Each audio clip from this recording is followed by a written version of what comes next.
That's in another side Kansas of the City, family. other side of the well, you have so many sides of the family. Another side So of the what is family. this story about? About the Wild Wild West, Well, or my grandma Mildred. So these people were English and Irish, so they were not Germans. English and Irish and a little bit of something. They that family goes. They have been in the United States much longer. They've been in the United States maybe since the 1600s, maybe 1700s. Um, and it's just a funny story. It's an anecdote. My grandma's dad was I called him a ne'er-do-well, but Joe thought of another word. He was a scamp. He was he was the handyman. So this is probably the 1830s. He was the handyman. He was a farmhand. And then the farmer's daughter got pregnant, and then he had to marry her, and then he had to make a living because her dad was not very happy. And so I think they got kicked off the farm, and then they had to find a living. And so he did that, tried to find a living. And I think maybe he was a horse thief.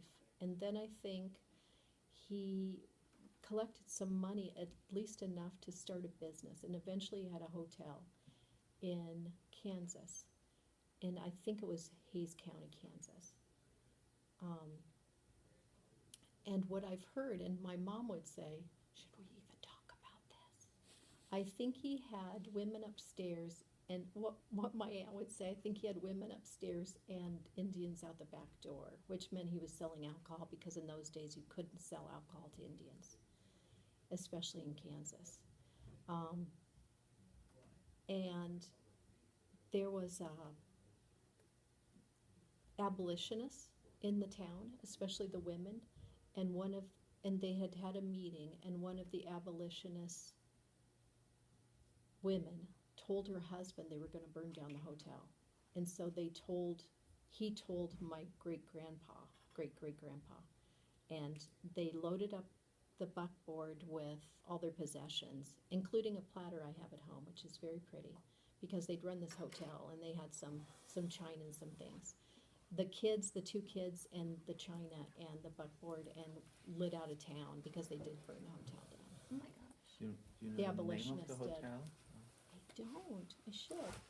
And that grandpa, I have heard stories about him fairly recently because, again, my family lives forever.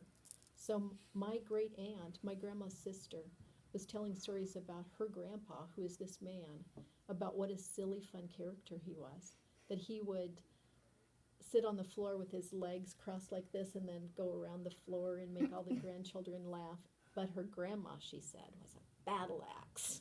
Mm-hmm. She was the woman who got pregnant Mhm. when she was young and had to marry this man who was a scallywag. He was a ne'er-do-well. He was a lot of fun. I think he was a lot of fun. But I don't think he was German. I think he was English. Do you have a photo of him? I do. I have a picture of him, and what my mom knows is he was standing on a rock because he is the same height as his wife, and he was actually quite a bit shorter than her. If you find this photo, I I would have that I would picture. love to Isn't see that that great? picture. So Please the send it to picture us. is from about their knees up, so you can't tell that he is standing on a rock because he's about 6 inches shorter than her. Funny man, Uh-huh. but not wedding material, obviously. Yes, and he was on Cimarron Run. He was always trying to make money, I think, and so he put my grandma Rhodey on the buckboard, and they tried to do the Cimarron Run, to do this. Is it called the Cimarron Strip?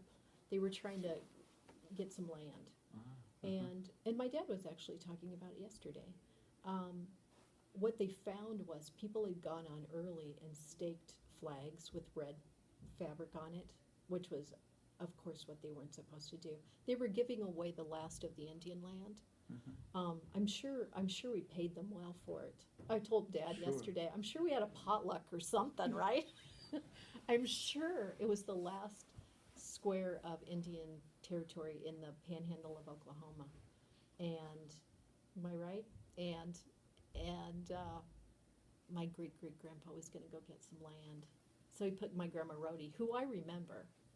Grandma Rhodey was really a wonderful person, on the buckboard, and they were going to stake some claim. And when they got there, other people had already, it was a go thing, and and some people that were on horse and they could go faster, and some people had claimed land early on, and when they got there, it was all gone. So that was that same man. He was full of spit and vinegar, I think is what we would say. Entrepreneur, what is Uh-huh. this? Yeah, entrepreneur. Always ideas. Uh-huh. Would have been very successful in Wall Street in New York and so Maybe. maybe.